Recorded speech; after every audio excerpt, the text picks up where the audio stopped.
XJ7, did you want me to relate something cool for you in this intro? Well, I won't.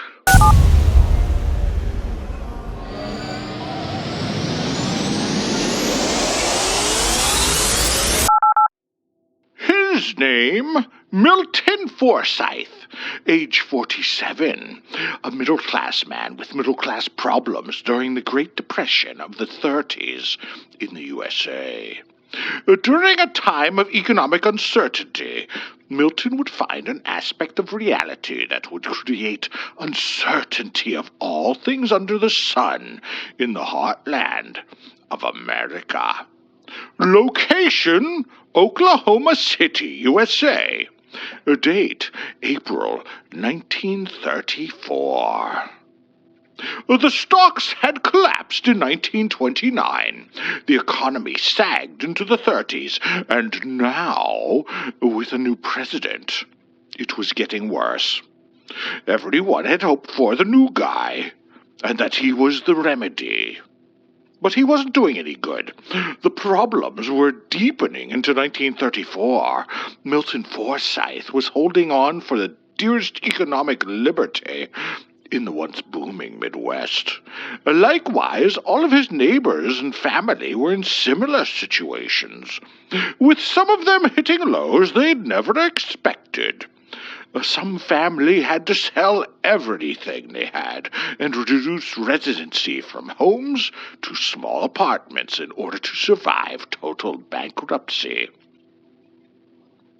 In the entrance of his parlor, inside his spacious Victorian home, hung a mirror with exquisite scrolling around an oval beveled glass. It was a gift from his grandfather. A gift from better times, before the dreadful mistakes of 1913, which began the economic slide into probable destitution. It had the most beautiful craftsmanship, this mirror. Only a dedicated American immigrant could muster such workmanship to prove his worthiness in the New World. While it was a fancy and elegant addition to Milton's home, it was nonetheless just a mundane mirror that functioned as it should. Until that one day in April, it decidedly didn't function as intended. Milton and his family, wife, mother, 3 sons and 2 daughters, would preen themselves a final time in the mirror before going out into the world. Milton's wife, Ida, came before the mirror, checking her hair and hat and a broad bow across her neck and chest, while talking to their local Lutheran pastor and his entourage of concerned housewives. The church was gathering to organize charity for the truly desperate among their community, to provide food and shelter, basic necessities, and etc. While Ida examined herself, she explained to the pastor how the event would be structured, until she saw the pastor step out through the front door and disappear without a word. "Pastor Jacoby!" Ida spun around in shock, blurting, "What are you doing?" Her face was red, flustered, angry, and embarrassed to be ignored as such. And then she clearly saw the pastor before her, listening intently. "Yes?" the pastor asked, confused by her change in emotion. "But you—" Ida exclaimed in horror. She spun back to the mirror, looking in the reflection. She couldn't see the pastor. Ida sidestepped, thinking he was behind her and perhaps hidden by her rather large hat. Yet there was nothing. "Where is your reflection?" Ida thundered in fear.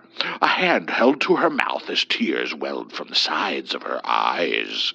"What are you?" Lo, the pastor approached the mirror to find nothing. There was no reflection of him inside the mirror. Everyone was represented in the glass, aside from Pastor Jacoby. Mrs. Forsyth, I am as perplexed as you, the clergy member related. The ladies behind the pasture began shifting uneasily and babbling about vampires. Dracula had been a huge hit with the local population in 1931. Bela Lugosi was still in the minds and dreams of many of the women of Oklahoma City, though some were more intrigued by possible romantic aspects of the character rather than the morbid details of the supernatural miscreant. Could Pastor Jacoby have been a true servant of the devil all this time? "Where did I go?" asked Jacoby. "I must be here somewhere." "You walked out the door," Ida told him, flustered by the vexing nature of this event. "Oh," Jacoby couldn't find words. "Well, honestly, if I were less a man, I would have done so. I must confess, Mrs. Forsyth, you can drone on a while, restating the obvious. That is, I would never, ever walk out on you, even if I might inwardly wish that I could. Father," she produced from a deep embarrassment. "Steady." "I apologize," he continued, "and yet it might be what happened. But why? That isn't how physics works. It isn't how light in a mirror works. It's just a mechanical and predictable reflection, not an alternate version of reality." As if on cue, the door in the reflection opened at that moment, and Milton Forsyth entered in his typical way. He sauntered to the mirror and checked his hair as he removed his hat. Father Jacoby stood back. The figure of Milton taking up the space the father should occupy in that mirror. "Oh," Mr. Forsyth reacted across the glass barrier. "Father, what are you doing here? Where am I?" "Milton!" Ida fired off. "Get back in your proper place in the world. You're destroying the laws of physics." Everyone in that room and the mirror looked quizzically at Ida in the real world. "Here I am," chimed Milton, coming in the front door of his house in reality and hearing his name being spoken. "What's going on, dear?" "There I am," Mirror World Milton happily declared at sight of himself. "Why aren't you in sync with me?" asked the actual Milton of himself in the mirror. It was at that moment that all the women began panicking, wailing with fear and an inability to cope. Then came the urge to flee and find help, tell the press, call the governor, or anyone. Something was not right in the Forsyth house. Within a few hours, everything settled down a little as the Forsyth family, the pastor, police chief, and a state senator, had a good look into the mystery of the Meshuggah mirror. The problem was a divergent reality breaking free inside the befuddling pain. Such things were only whispered of from the superstitious past, and written off or forgotten as an anomaly of distray or drunken minds. Yet here it was. The more time that went on, the less mirroring the mirror actually did, until it was a mere glass between two completely different worlds, talking to each other across the span of a mere centimeter of clear material separating them. Both sides were confused by the events. They related to each other, talking about current and past happenings, learning how there were little differences in histories aside from local circumstances. The Forsyth family, on the mirrored side, was mildly worse off compared to the actual side. Pastor Jacoby's double had a far bigger congregation, managing several churches in the locale. The police officer, Ned Manreich, had recently lost his shirt in the market crashes and was living paycheck to paycheck in a tiny house in a rundown part of Oklahoma City. He was working. He was surviving. But for a man of his age, it wasn't fair to be without any savings or assets. Conversely, the Ned Manreich in the mirror was wealthy. The reverse image Ned had invested in the right stocks and local businesses, and that Ned was now independently wealthy. State Senator Jeremiah Half-Blood was in worse position. He was on the verge of losing his seat in the next election, on top of being crippled by the Depression. His future at this point was possibly a soup line or manual labor. Again, the mirror reflection of Jeremiah was incredibly successful. Jeremiah's reverse image had been able to use leverage inside the state of Oklahoma to force the federal government to ease banking restrictions and other strangulating regulations, to create an explosion of wealth within the region and help his fellow man. Half-Blood, in our reality, was instantly wounded by such news. He knew he could have done such a thing, drew up a proposal, and was cowed through the fear of others, reticent to push that revision, that request, and possibly stir up powers against them. Jeremiah was stricken with inner grief over his pathetic restraint to do the right thing. And instead, he was to face a coward's demise by attrition. Both Ned and Jeremiah would come to the mirror, hoping to glimpse their better selves over the next few days. Jeremiah craved to be in contact with his better self. However, his reflection looked down in pity and wandered off to handle important business, never to be seen again. The cases of both Ned and Jeremiah caused a growing uproar amongst the groaning crowd that understood the situation of the breakaway mirror. Folks from all about would flock to the mirror, hoping to see themselves, requesting to see themselves on the other side. And the reverse denizens of Oklahoma City would be ushered in to meet their alternate selves in this reality. Usually, these reunions of mirror image people were met with tragic realizations. The people in reality were confronted with a procession of upbeat and undaunted individuals having escaped the hardships of life via upstanding and daring decisions. It began to appear that Oklahoma City of the reverse land was indeed a luxurious and idealistic landscape, laying shame to the original world. The mirror deflated most whom came to see themselves inside of it. A popular thought rationalized that someone in the mirror world broke away from the demanding physics of their positive version, due to something so sinful and destructive being attempted, that the opposite exercised its own free will and instantly diverged an alternate reality. Unexpectedly, a rather shambolic figure approached the mirror from within the reverse world. It was a rather mature man, to be polite. The man was clearly aged and looking even older due to worse wear.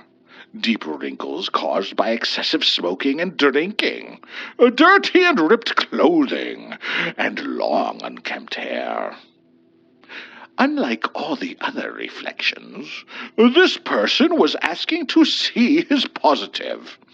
It had always been the opposite, with the person in our reality craving for and requesting the appearance of their reverse. When the people in the Forsyth's entry room heard the name of the man, a gasp issued from all. "Riley Alderman," the impoverished reverse pleaded. "Please let me see Riley Alderman. He is me. How is he? Where is he? What has he done in your world?" Nervous eyes shifted across the dozen countenances in the parlor. Hushed whispers fleetingly crossed the lips of attendees. Then someone fled out the front door in a fearful escape, only foreboding the worst of possibilities. Am I... choked out the mirrored alderman. Am I dead? No one answered. No one wanted to answer. It sent veritable disappointment and distress into the erstwhile eager man across the polished silver glass. All he could do was wait and peer forward into a reality he was concerned would destroy the remaining willpower he possessed. An hour later, cars and crowds could be heard outside, approaching the Forsyth residence. The door opened. In strode Senator Jeremiah Halfblood and Officer Ned Manreich, making way for a figure donning a fabulously impressive suit and with detail describing a wealthy and imposing person. The officer then closed the front door, telling the throng outside to wait, despite a few strugglers making it in through the gates before they were closed. "Make way!" Half-Blood bellowed, paving an open path for the aggressively approaching visitor.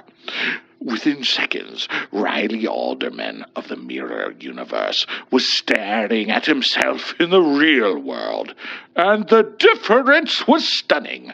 Riley Alderman of our world was clearly excessively flush, and displaying it with natural and casual airs of confidence. "Are you me?" asked Mirror Alderman. "What?" asked the original of his poor reproduction. "Who are you? Is this a joke? Are you supposed to be me? What kind of jackassery is this?" Alderman lifted the mirror from the wall to look behind, feeling he was the focus of a jape. Remarkably, the mirror was indeed a flat wooden glass appliance on the wall, hung by a single wire on a large screw. He left it to rest once again. "A television," Alderman then reasoned. "I was investing in this briefly. Farnsworth. There are people in Britain and Berlin making these as well. But perhaps not. I'm rich?" The man in the mirror squawked in surprise. "You don't appear so well off," our alderman replied, summing up the man in the mirror. No, I mean you," the shabby alderman corrected. "You were me on that side of the mirror. I could actually have been someone. I could have been important and a font of prosperity for the community." "Indeed," the positive version retorted with force of will. "Look at me. I am a man made by perseverance of pure desire, aided by perspicacious choices. It is my fate. I accept it and ride it like a wild horse I must continuously tame. I must tame it, not ignore it, nor disembark or fear it.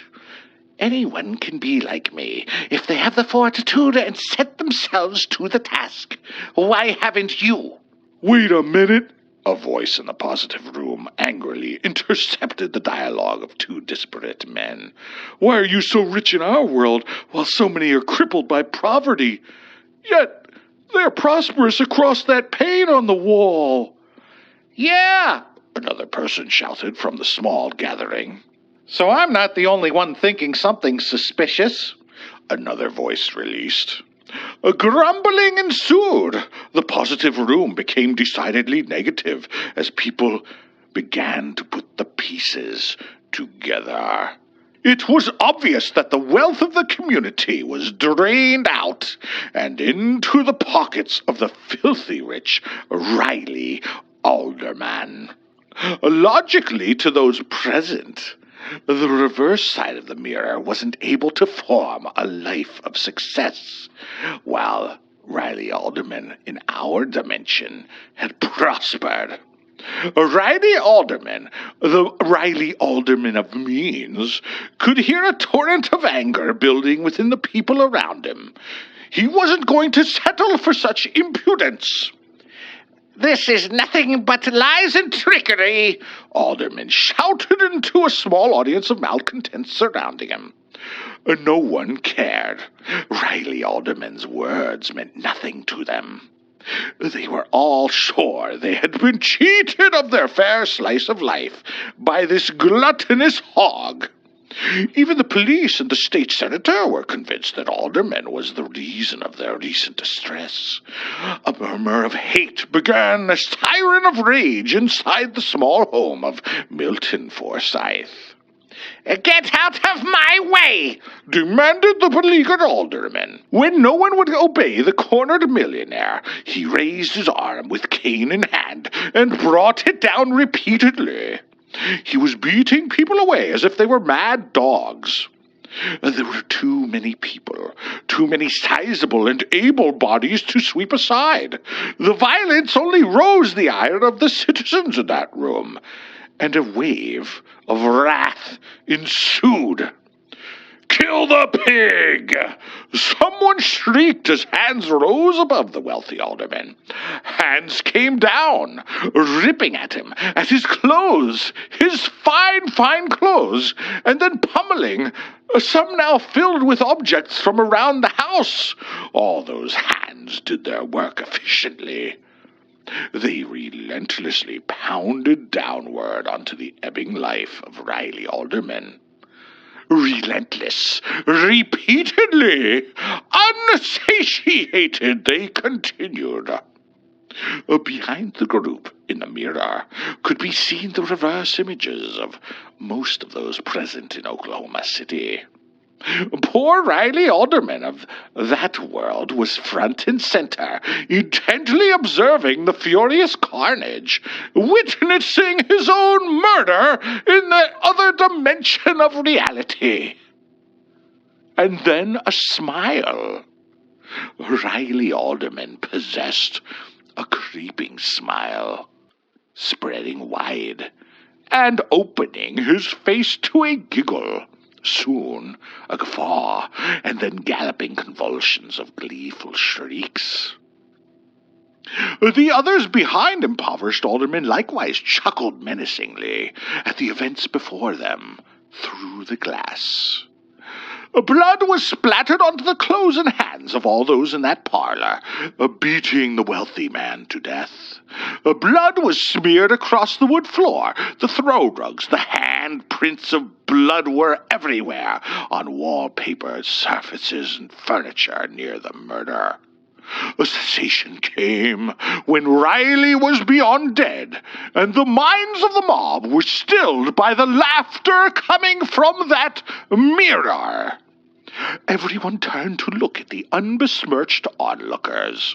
Those reverse inhabitants of the mirror were crowded into the frame with their obscene mouths grinning, teeth now sharp and evil like sharks. A bloodlust clearly inhabiting their smiling eyes. Their mirth carried on without concern for those fallen souls before them. Suddenly, the mirror faded back to normal. No more disjointed images. It was a pure mirror once more, with a group of bloodied and horrified people looking at themselves across a simple plane of silver-backed glass. The group were so unhinged as the reality of their situation trickled sanity back into their minds. They were beyond comprehension, least of all to notice the sound of the front door opening and a small trample of feet approaching. "Here now!" bellowed a large and bellicose policeman. "What's all this?" Behind the cop was a small contingent of fellow patrolmen. The newcomers looked on in complete disgust at the mangled body before them on the ground. All of the guilty opened a berth and stared up at the lawman, as if rats before a loaded shotgun.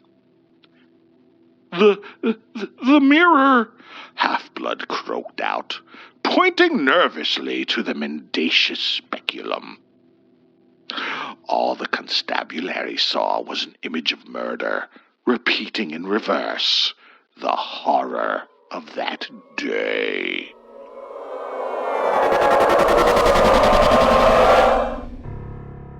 like and subscribe before I die. And ring the little bell or you will surely go to hell. Oh, we're telling spooky stories. This is not a spooky story. Oh, there's no way on the couch I can say. Depends how you look at it. It is kind of spooky. I guess so.